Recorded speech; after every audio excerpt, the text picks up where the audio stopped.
Ça, comme tous les ans, la magie de Noël, et c'est magnifique. Pendant toute la semaine dernière, on a profité de cette période magique aussi pour rencontrer avec vous des adultes qui avaient su garder leur âme d'enfant en collectionnant des jouets. On a vu un collectionneur de petits bateaux, de voitures miniatures, de soldats de plomb. On continue aujourd'hui avec un collectionneur un peu particulier qui collectionne les jouets d'une marque qui a disparu il y a une trentaine d'années, Eureka. Les garçons s'en souviennent, elle fabriquait des pistolets, des fusils ou des voitures à pédales. Dans le Loiret, avec ce collectionneur, Jean-Philippe Helm et Michael Merle. Un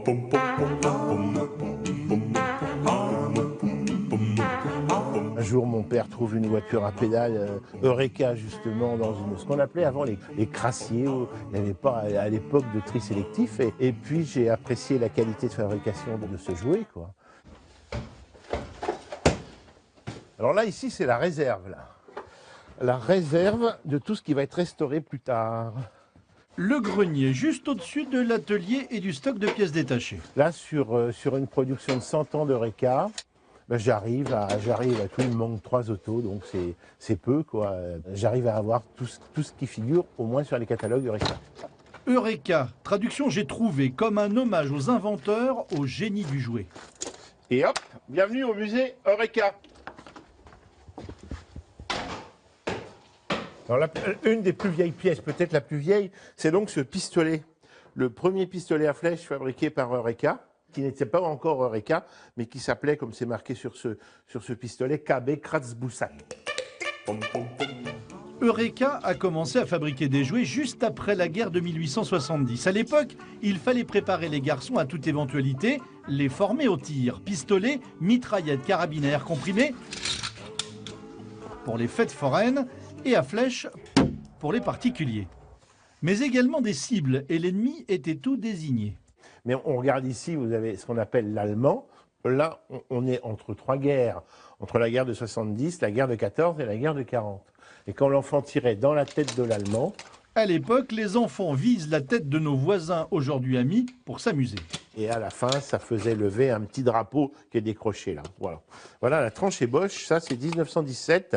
On est encore en pleine guerre de 14 là. Et dans les années 30, Eureka continue à préparer les futurs adultes, mais cette fois à la conduite automobile. Celle-ci est absolument neuve. C'est la plus belle pièce. Double frein tambour, 4 roues indépendantes. On retrouve dessus une direction à crémaillère avec des rotules réglables. Et là, c'est le levier de vitesse avec le débrayage et la marche arrière. Voilà.